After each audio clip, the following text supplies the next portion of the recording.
500 বছর পরে America, Israel, China, Russia নাও থাকতে পারে, অন্য কেউ আসবে, তখন সে হয়তো তার সাথে মিলানোর চেষ্টা করবে। কিন্তু এতটুকু নিশ্চিত যে খ্রিস্টান আর মুসলমানদের চুক্তি হবে, খ্রিস্টান আর মুসলমানেরা মিলে এক তৃতীয় শত্রুর বিরুদ্ধে যুদ্ধ করবে। ওই তৃতীয় শত্রু ইহুদিও হতে পারে, হিন্দুও হতে পারে, চাইনিজ, মায়ানমারের বৌদ্ধরাও হতে পারে। কারা আল্লাহ ভালো জানে কারা হবে। এই যুদ্ধে খ্রিস্টান এবং মুসলমানদের বিজয় হবে। বিজয় হওয়ার পর একজন খ্রিস্টান ক্রুশ উঁচিয়ে ধরে বলবে যে এটার কারণে বিজয় হয়েছে। তখন এক মুসলমান উঠে ওই ক্রুশকে ভেঙে দিবে, অন্য রিওয়ায়েতে আছে ওই ব্যক্তিকেই হত্যা করবে। তখন খ্রিস্টান আর মুসলমান আলাদা হয়ে যাবে। এই একটা বিষয়কে কেন্দ্র করে এরা এবার নিজেরা যুদ্ধে জড়িয়ে পড়বে।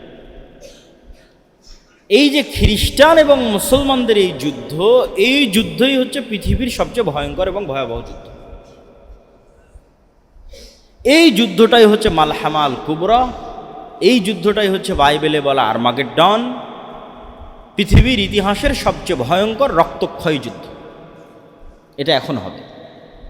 এই যে খ্রিস্টানরা আলাদা হয়ে গেল, মুসলমানরা আলাদা হয়ে গেল, এরা এখন মুখোমুখি। রাসূল সাল্লাল্লাহু আলাইহি ওয়াসাল্লামের বর্ণনা অনুযায়ী সেই দিন খ্রিস্টানদের পদাতিক সোলজার বাহিনীর ফাইটারের সংখ্যা হবে 9,65,000, প্রায় 10 লক্ষ। আর যুদ্ধটা হবে সিরিয়া এবং তুরস্কের সীমান্তবর্তী অঞ্চল। আর এই যুদ্ধে মুসলমানেরা 3 ভাগে বিভক্ত হয়ে যাবে। এক ভাগ যুদ্ধের মাঠ থেকে পালিয়ে যাবে। যুদ্ধের মাঠ থেকে পালানো এমনি কবিরা গুনাহ, মানে ইসলামের কবিরা গুনাহের যদি আমরা শীর্ষ 10 কবিরা গুনাহের লিস্ট করি, শীর্ষ 10, তাহলে শীর্ষ 10-এর একটা হবে জিহাদের মাঠ থেকে পালানো। 1 নম্বরে যদি থাকে শিরক, 2 নম্বরে পিতামাতার অবাধ্যতা, 3 নম্বরে নিজের সন্তানকে হত্যা করা দারিদ্রতার ভয়ে, 4 নম্বরে প্রতিবেশীর স্ত্রীর সাথে জেনায় লিপ্ত হওয়া। এইভাবে সিরিয়াল যদি নিচে আসতে থাকে, তো শীর্ষ 10টার মধ্যে একটা আসবে জিহাদের মাঠ থেকে পালানো। কিন্তু প্রত্যেক কবিরা গুনাহের তওবা আছে, প্রত্যেক কবিরা গুনাহের তওবা আছে, শিরকেরও তওবা আছে। যত সাহাবী মুসলমান হয়েছে সব তো শিরক থেকেই মুসলমান হয়েছে। যত মানুষ হিন্দু থেকে মুসলমান সব তো শিরক থেকে মুসলমান হয়েছে। তো শিরকেরও তওবা আছে যতক্ষণ শ্বাস আছে। তাহলে আমরা যে এতদিন জেনে আসলাম শিরক করলে ক্ষমা হয় না, শিরক করলে কখন ক্ষমা হয়? কিয়ামতের মাঠে আল্লাহ মানুষের এমনও গুনাহ মাফ করে দিবে যেই গুনাহের জন্য মানুষ ক্ষমাই চায়নি। বলেন আল্লাহু আকবার। কিয়ামতের মাঠে আল্লাহ বান্দার এমনও গুনাহ ক্ষমা করে দিবে যার জন্য সে ক্ষমাও চায়নি। আল্লাহ ডেকে বলবে এই গুনাহ করেছো? বলে হ্যাঁ করেছি। যাও তোমাকে ক্ষমা করে দিই। ওই দিন আল্লাহ সুবহানাহু ওয়া তাআলা এই যে স্বেচ্ছায় মানুষকে ক্ষমা করে দিচ্ছেন, যে লাওয়াতাই তুমুনি বিকরাবিল আরজি খাতায়া, আসমান জমিন পরিপূর্ণ গুনাহ নিয়ে যদি উপস্থিত হও তাহলে আমি আল্লাহ আসমান জমিন পূর্ণ ক্ষমা নিয়ে উপস্থিত হব। ওই দিন সব ক্ষমা করে দেবো যদি শিরক না থাকে। ওটা হলো ওই দিন। মানে কেউ যদি শিরক মুক্ত অবস্থায় পৃথিবী থেকে মৃত্যুবরণ করে, অথবা শিরক করে থাকলে দুনিয়াতেই তওবা করে নেয়, যতক্ষণ শ্বাস আছে ততক্ষণ সব গুনাহের ক্ষমা আছে, শিরকেরও ক্ষমা আছে। শিরক করেছে তওবা করে নেবে। তাহলে এবার অন্য আর যে গুনাহগুলো আছে ছোটোখাটো, যেগুলোর জন্য বিপদে পড়তে পারে, এগুলো আল্লাহ চাইলে স্বেচ্ছায় কিয়ামতের মাঠে ক্ষমা করে দিয়ে তাকে জান্নাতে দিয়ে দিতে পারেন। কিন্তু কিয়ামতের মাঠে আল্লাহ ক্ষমা করবেন না, সেটা হলো শিরক। স্বেচ্ছায় ক্ষমা করবেন না, সেটা হলো শিরক। কিন্তু তওবা সব গুনাহের আছে, শিরকেরও আছে যতক্ষণ শ্বাস আছে।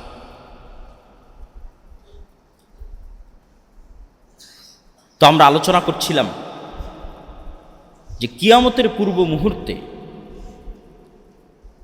এই যে ভয়ঙ্কর যুদ্ধ, এই ভয়ঙ্কর যুদ্ধ থেকে যারা পালিয়ে যাবে তাদের ক্ষমা নাই। লা ইয়াতুবুল্লাহু আলাইহিম আবাদা। এই ভয়ঙ্কর যুদ্ধের দিন যারা জিহাদের মাঠ থেকে পালিয়ে যাবে এদের তওবা কোনোদিন কবুল হবে না। তাহলে সব গুনাহের তওবা আছে, কিন্তু এই দিনের যুদ্ধের পালানোর তওবা নাই। 3 ভাগের 1 ভাগ মুসলমান শহীদ হয়ে যাবে, হুম আফজালুশ শুহাদাইল আরজ, তারা পৃথিবীর শ্রেষ্ঠ শহীদ। 3 ভাগের 1 ভাগ মুসলমান বিজয় অর্জন করবে। এই যে যারা বিজয় অর্জন করবে, আল্লাহ নবী বলছে এরাই কুস্তুনতুনিয়া তথা তুরস্কের ইস্তাম্বুল বিজয় করবে।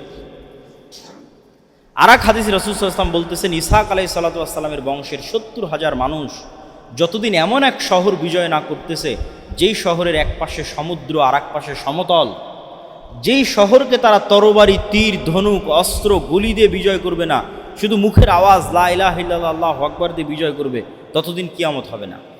তো কোনো ব্যাখ্যাকার লিখেছেন যে এই যে ভয়ঙ্কর যুদ্ধ হলো সিরিয়া এবং তুরস্কের সীমান্তবর্তী অঞ্চলে, এই যুদ্ধের পরে মুসলমানদের যে বিজয় অভিযান চলতে থাকবে, কেননা 10 লক্ষ খ্রিস্টান এখানে খতম হয়ে গেছে, খ্রিস্টানদের শক্তি শেষ, এখন আর কোনো বাধা নাই।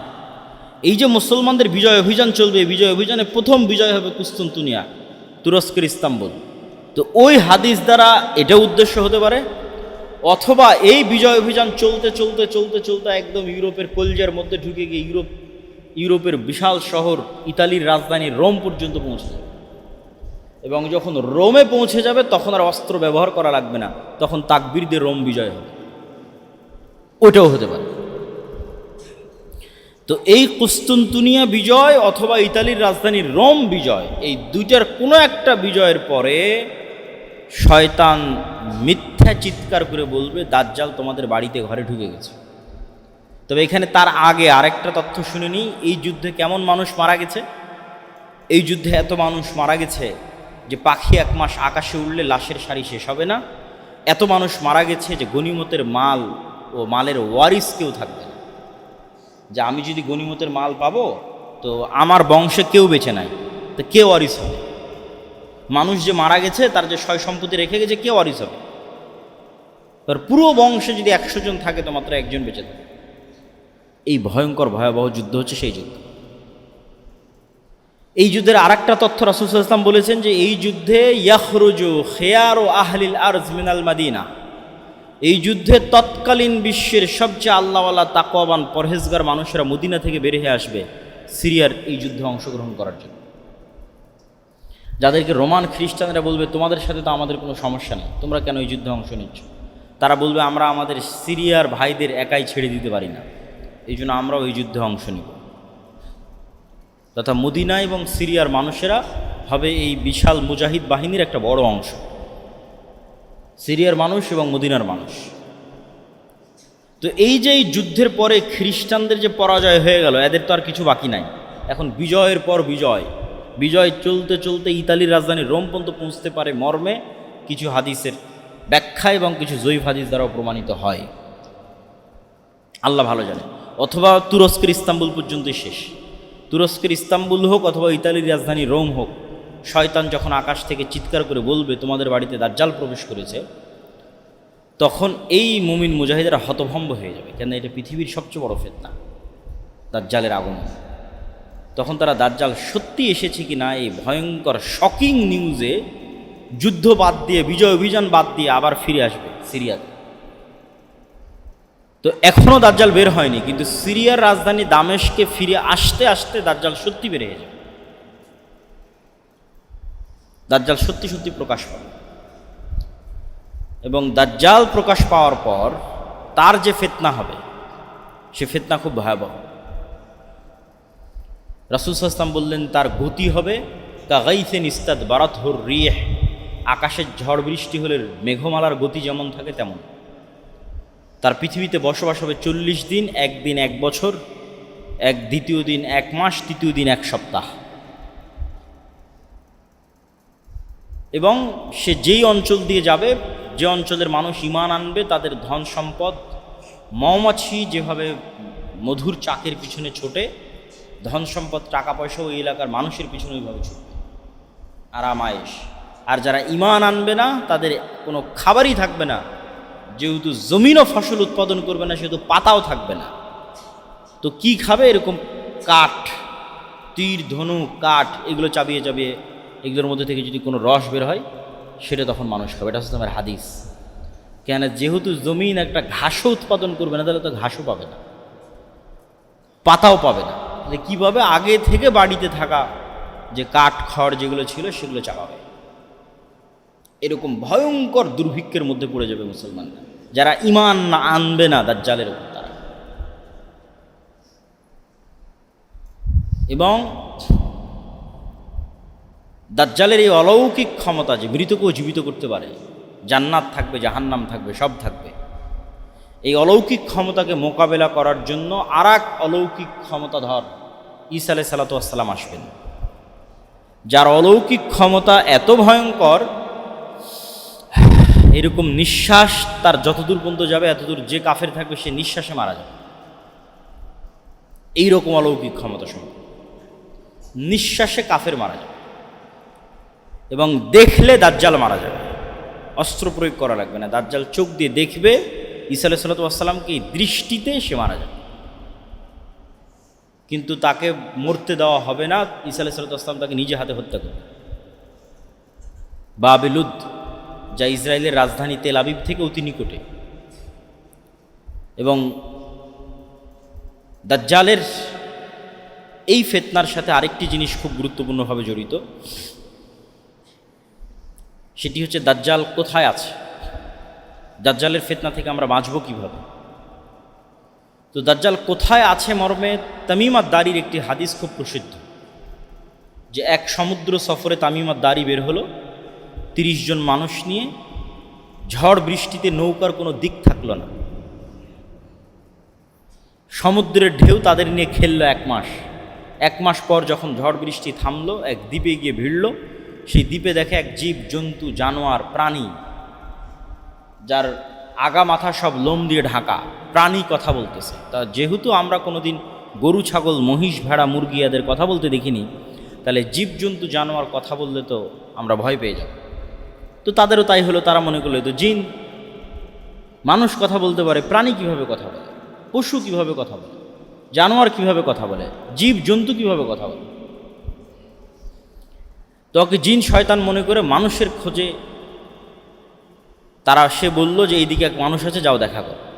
তো এই মনে করে সেই দিকে আগাতে থাকলো, গিয়ে দেখে সেখানে বৃহৎ আকৃতির এক মানুষ, যেরকম বৃহৎ আকৃতির মানুষ অতীতে কোনোদিন দেখে। তখন দাজ্জাল যদি বৃহৎ আকৃতির হয়, এটা সন্দেহের কিছু নয়। কেন সন্দেহের কিছু নয়? স্বয়ং আদম আলাইহিস সালাতু ওয়াস সালাম নিজেই 60 হাত, 30-40 মিটার, 10 তলা বিল্ডিংয়ের চাইতে উঁচু হবে। তো আদম আলাইহিস সালাতু ওয়াস সালাম নিজে যদি এখন আমার সামনে উপস্থিত হয়, তো আমি বিশ্বাস করতে পারব। তাহলে আদমের সন্তান দাজ্জাল বৃহৎ আকৃতির হতেই পারে, অস্বাভাবিক কিছু না, অসম্ভব কিছু না। মানে কেউ কেউ এরকম যুক্তি দেয় যে না, দাজ্জাল কিভাবে এত বিশাল আকৃতির হতে পারে, অতএব দাজ্জাল মানে আমেরিকা, অতএব দাজ্জাল মানে ChatGPT, AI। এগুলো ভুয়া কথা, এগুলোর কোনো ভিত্তি নেই। দাজ্জাল আদমের সন্তান, মানুষ, কেমনে বিশাল আকৃতির হতে পারে? আদম নিজেই তো বিশাল আকৃতির। আদমই যদি আলাইহিস সালাতু ওয়াস সালাম আমার সামনে বিশ্বাস করতে পারো।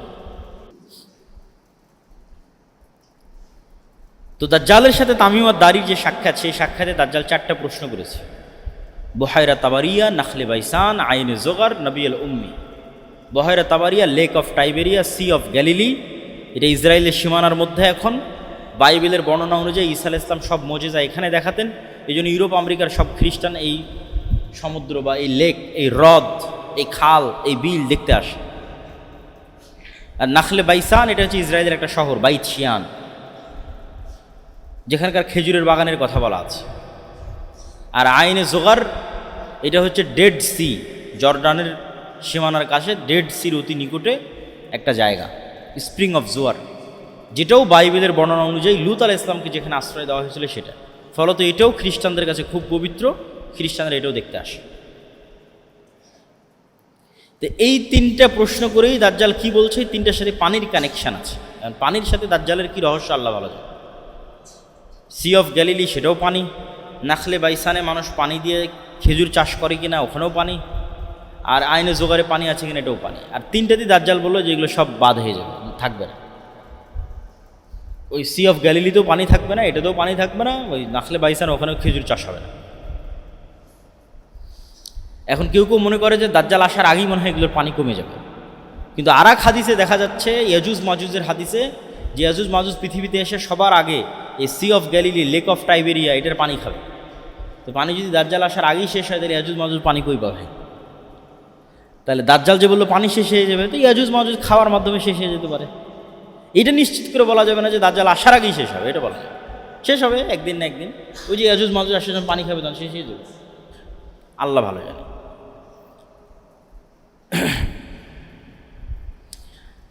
তো দাজ্জালের এই ফিতনা থেকে ঈসা আলাইহিস সালাতু ওয়াস সালাম যখন মুমিন এবং মুসলমানদের মুক্তি দিবেন, তখন আল্লাহ ঈসা আলাইহিস সালাতু ওয়াস সালামকে বলবে, যেই নবীর হাতে পৃথিবীর সবচেয়ে বড় ফিতনা ধ্বংস হলো, সেই নবীকে আল্লাহ বলবেন যে এখন যারা বের হবে তার সাথে তুমিও পারবে না।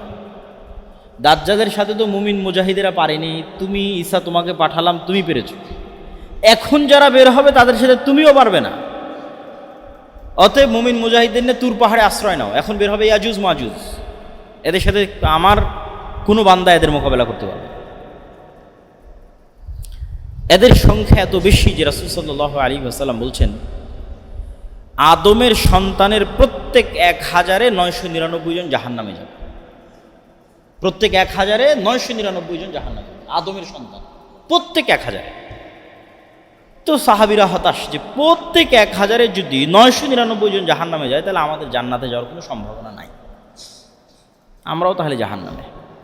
তখন রাসূল সাল্লাল্লাহু আলাইহি ওয়াসাল্লাম বলছে, হতাশ হওয়ার কিছু নাই।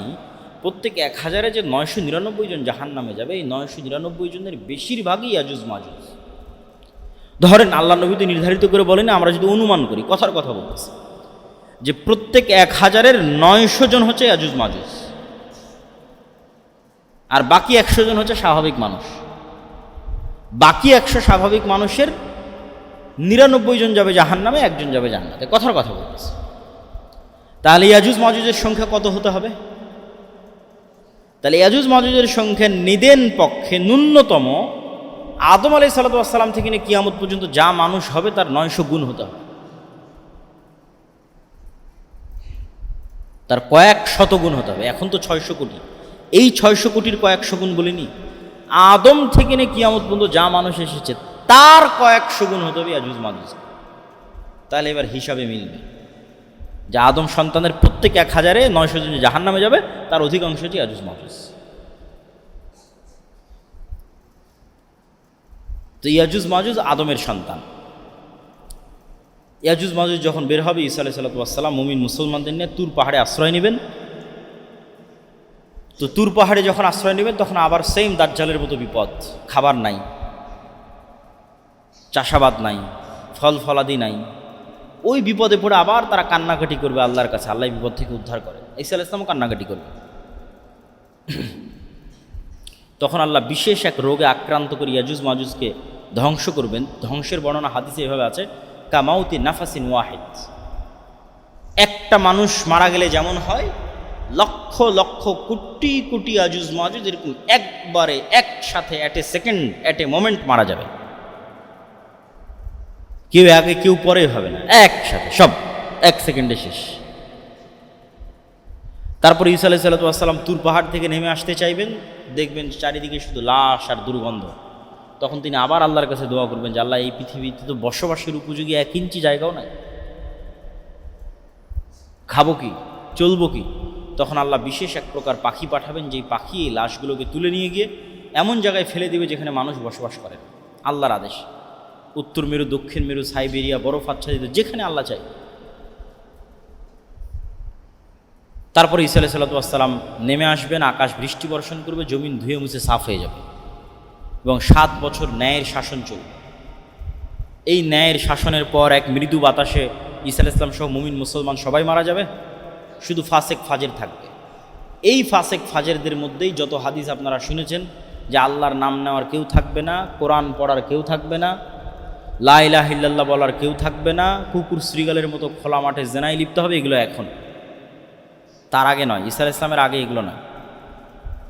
ঈসা আলাইহিস সালামের আগে মানুষের ঈমান এমন লেভেলে পৌঁছে যাবে, এমন লেভেলে পৌঁছে যাবে যে তারা দাজ্জালের ফিতনাকেও মোকাবেলা করতে পারবে। মুসলমানদের ঈমান এত উঁচুতে পৌঁছে যাবে যে দাজ্জাল বের হওয়ার আগে মুসলমানরা সব বিজয় করে নেবে। এই ভারত বলেন, মসজিদে আকসা বলেন, তুরস্ক বলেন, ইউরোপ বলেন, সারা বিশ্ব মুসলমানরা বিজয় করবে। যখন মুসলমানদের বিজয় অভিযান ঠেকাতে পারবে এরকম কোনো শক্তি পৃথিবীতে বাকি নাই, না ইহুদিদের না খ্রিস্টানদের, তখন এবার রাগের মাথায় দাজ্জাল বের হবে। তাহলে যেই মুসলমানেরা সারা পৃথিবী বিজয় করবে, সেই মুসলমানদের কাছে তো নতুন কোনো নবী থাকবে না, নতুন কোনো কোরআন থাকবে না, নতুন কোনো হাদিস থাকবে না। এই কোরআনই যা আমরা পড়ছি, এই হাদিসই যা আমরা পড়ছি,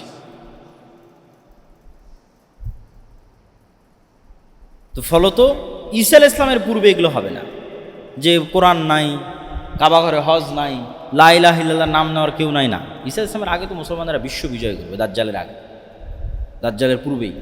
তাহলে এগুলো হবে কখন? ঈসা আলাইহিস সালামের মৃত্যুর পরে। ঈসা আলাইহিস সালামের আসার আগ পর্যন্ত জ্ঞানের চর্চা থাকবে না, শুধু ইসলামের চর্চা থাকবে না, শুধু সর্বোচ্চ পর্যায়ে পৌঁছে যাবে, তার সর্বোচ্চ চূড়া এবং শিখরে পৌঁছে যাবে। বক্তব্যের যেহেতু জুমার খুতবা, সেহেতু আমরা এই আলোচনা অত বিস্তারিত এবং লম্বা করতে পারতেছি না, কিন্তু শিক্ষণীয় অংশটুকু বলে শেষ করি। দুইটা উত্তর দিয়ে শেষ করবো। এক, এই দাজ্জাল এবং ইয়াজুজ মাজুজ আছে কোথায়, আর দুই, এই দাজ্জালের ফিতনা থেকে বাঁচবো কীভাবে, দিয়ে বলে বক্তব্য শেষ। দাজ্জাল এবং ইয়াজুজ মাজুজ কোথায় আছে এই প্রশ্ন উত্থাপন করে আমাদের ঈমান নষ্ট করা হয় এবং উল্টা পাল্টা ব্যাখ্যা দেওয়া হয়।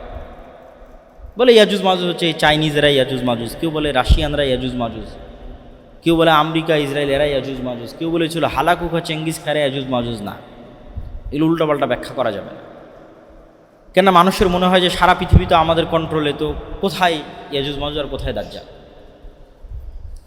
কিন্তু আপনি আশ্চর্য হবেন যে মানুষ মহাকাশ সম্পর্কে যতটুকু জানে, এই যে কয়দিন আগেও নাকি চাঁদ থেকে ঘুরে আসলো মানুষ এক সপ্তাহের মধ্যে, তো ওই মানুষদেরকে বলেন, নাসাকে বলেন যে তোমাকে চাঁদে যেতে হবে না, তুমি মাটির নিচে যাও। নাসা মাটির নিচে মাত্র 12 কিলোমিটার পর্যন্ত যেতে পারে। রাশিয়া, চাইনিজ এবং আমেরিকার সকল বিজ্ঞানীরা মিলে মাটির নিচে শুধু 12 কিলোমিটার ঢুকতে পারে। তারপরে আর কোনো যন্ত্রই টিকে না, সব আগুনে জ্বলে পড়ে ছারখার হয়ে যায়। এরকম কোনো যন্ত্রই আর আবিষ্কার হয়। তাহলে মানুষ মহাকাশে যত দূর গেছে, ঠিক তার উল্টা চিত্র মাটির নিচে। কিচ্ছু জানে না মানুষ মাটির নিচে কি আছে, কিছুই জানে না। 12 কিলোমিটারের পরে কি আছে মানুষ জানে না। আর জানার শক্তি এবং ক্ষমতার কনফিডেন্সও মানুষের নাই, বিজ্ঞানীদের নাই। ঠিক মানুষ মহাকাশে যত দূর গেছে তার উল্টা চিত্র মহাসমুদ্রে।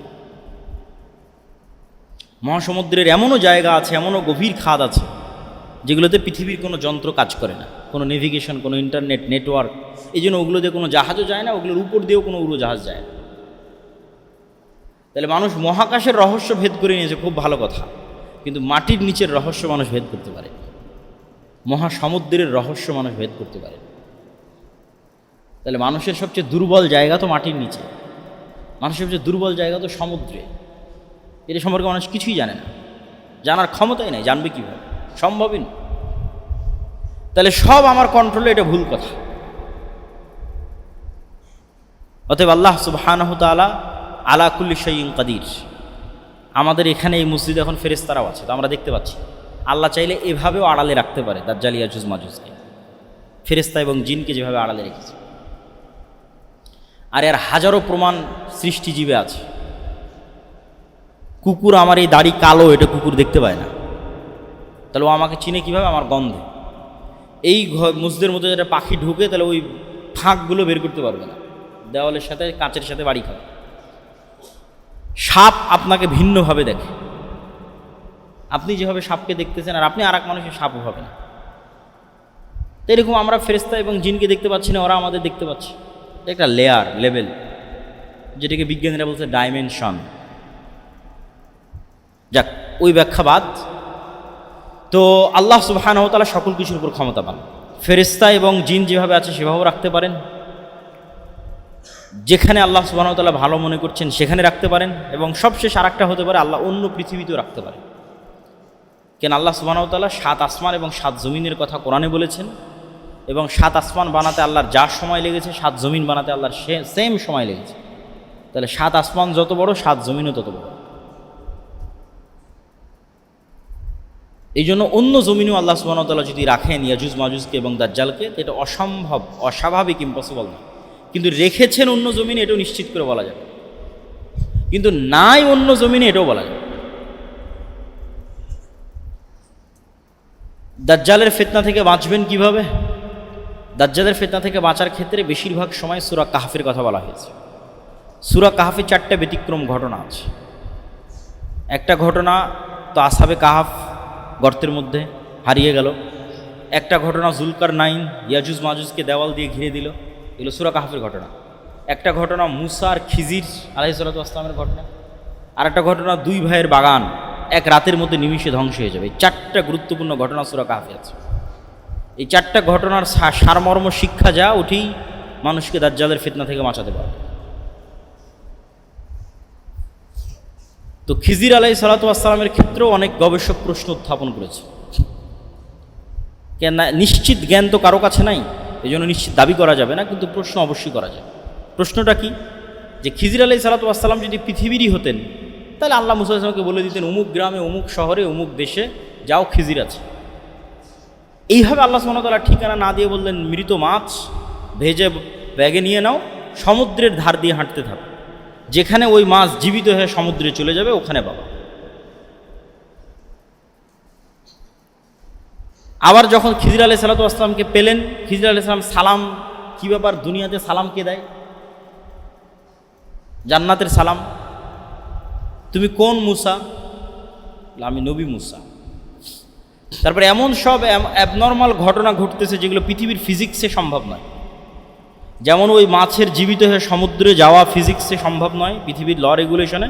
ঠিক এটাও সম্ভব নয় যে আপনি দেখবেন এই বাচ্চাটা বড় হয়ে ভবিষ্যতে তার বাপ মাকে হত্যা করবে, তাই অতীতে আমি ওই বাচ্চাকে জবাই করে দিচ্ছি।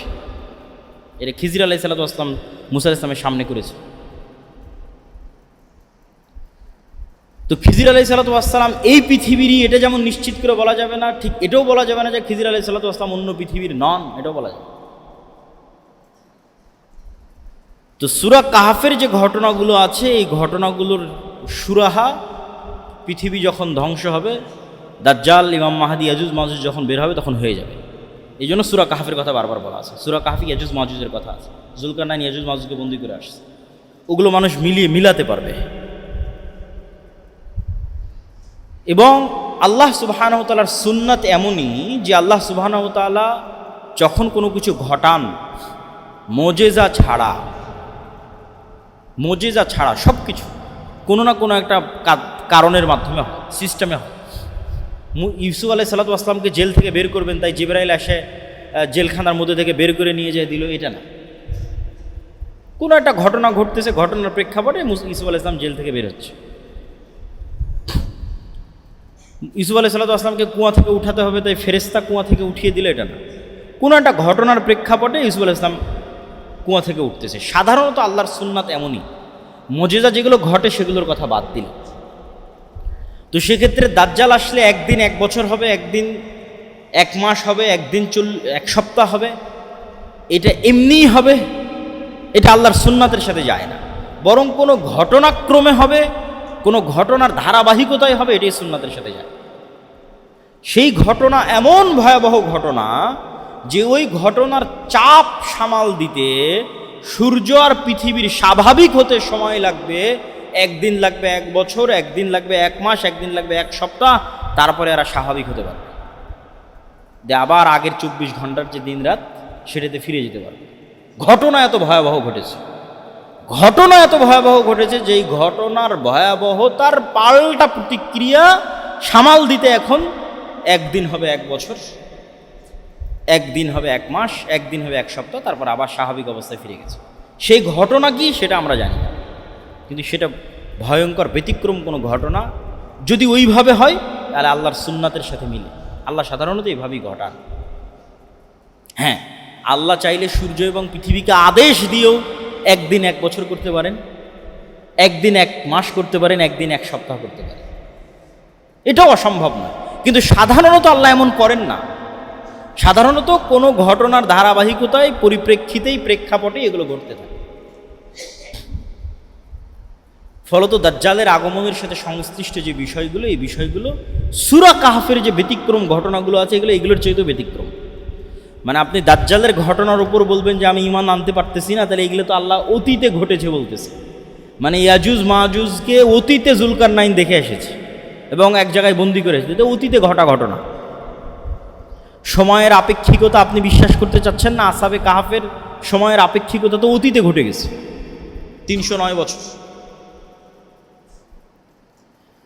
তো সূরা কাহফের এই ঘটনাগুলোর প্রতি আমাদের ঈমান যত মজবুত হবে, আমাদের বিশ্বাস যত মজবুত হবে, পরকালের প্রতি আমাদের ঈমান যত মজবুত হবে, এবং সবচেয়ে বড় কথা, যেটা বলে বক্তব্য শেষ করে দেবো, খুতবা শেষ করে দেবো, ঈসা আলাইহিস সালামের আগমন, দাজ্জালের আগমন, ইমাম মাহদির আগমন, ইয়াজুজ মাজুজের আগমন, এগুলোর চেয়েও বড় ঘটনা হচ্ছে কোরআন এবং মুহাম্মদ সাল্লাল্লাহু আলাইহি ওয়াসাল্লামের আগমন। কেন? নতুন কোনো কোরআন তখন আসবে না। ঈসা আলাইহিস সালাম এই কোরআনের উপরে আমল করবে, রাসূল সাল্লাল্লাহু এই হাদিসের উপরে আমল করবে। তাহলে আসল ঘটনা কিন্তু আগেই ঘটে গেছে। এই কোরআন, এই হাদিসকে কাজে লাগিয়ে মুসলমানেরা এমন লেভেলে যাবে যে বিশ্ব বিজয় করবে। তাহলে কবে কি হবে, কবে কি ঘটবে, এটা চিন্তা না করে ওই কোরআন তো আমাদের কাছেই আছে।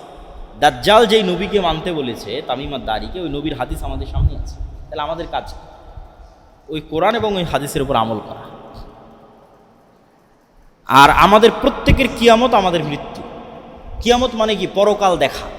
তা আপনি মরলেই তো পরকাল দেখবেন, মরলেই কবরে যাবেন, ফেরেশতাদের দেখবেন, কবরে আযাব দেখবেন, জান্নাতের সুন্দর বাতাস দেখবেন, জাহান্নামের আগুনের তাপ দেখবেন, সবই দেখবেন, পরকালের সব দেখে নেবেন।